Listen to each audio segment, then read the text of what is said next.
アルベール・カミュは暴力の中で育ちました。故郷のアルジェリアはフランスからの入植者との間で起きた紛争をしていました。カミュは第一次世界大戦で父親を亡くし、第二次世界大戦時は兵士不適任と判断され、フランスで結核を患いながらレジスタンスジャーナリストとして戦争の惨状を目にし、人生に失望していました。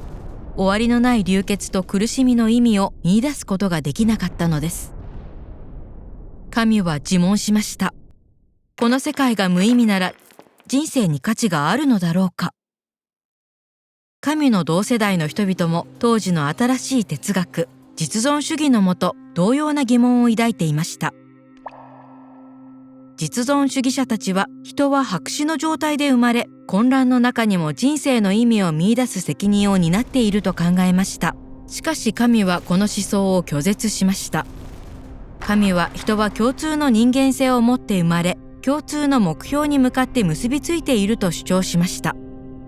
その目標の一つが、残酷な世界にかかわらず生きる意味を見つけることだと。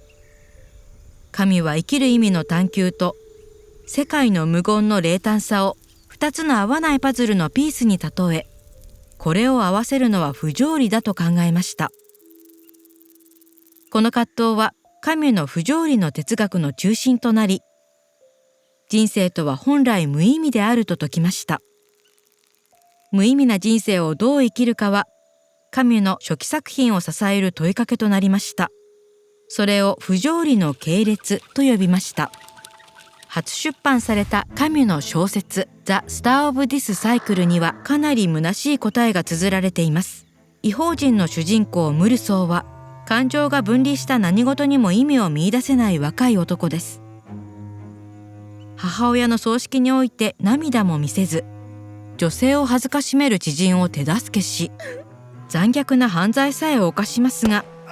ムルソーは良心の呵責を感じません。彼には世界は無意味で道徳判断力がないのです。彼の行動は秩序ある社会を敵に回し、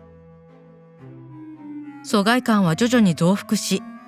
衝撃的なクライマックスを迎えます。作品の主人公とは異なり、カミュは誠実な哲学で知られています。異邦人で名声を得て以来、不条理の中に人生の価値を探る作品を作り続けました。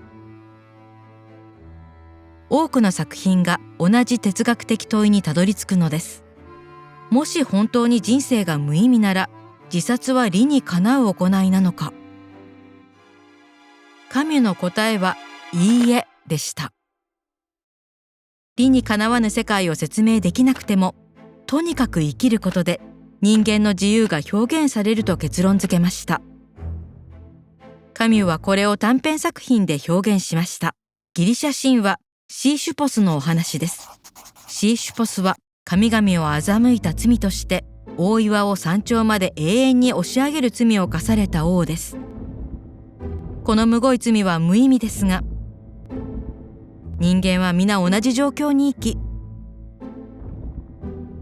人生の無意味さを受け入れるときに不条理に立ち向かえるのだと。シーシュポスが罪を繰り返す姿を、人はシーシュポスは喜んでやっていると思うだろうと語ります。人々はこの無意味さの解釈を理解できませんでした。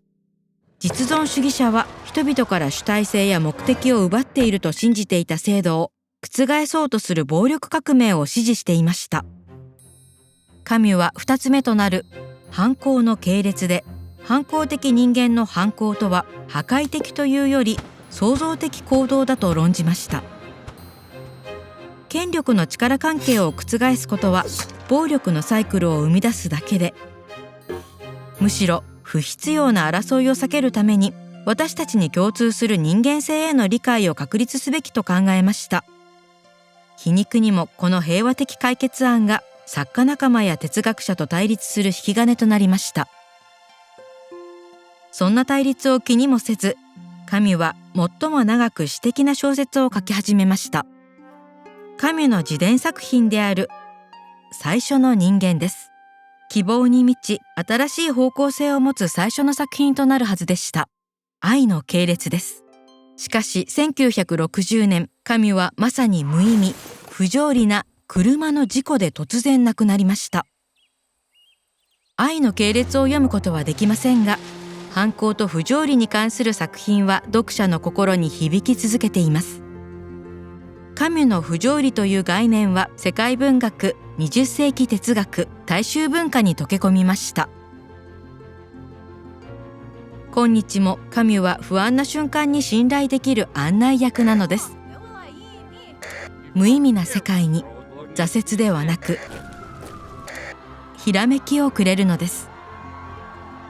テッドエドは教育コンテンツを多言語無料で提供。非営利のパトレオンへの寄付やチャンネル登録をお願いします。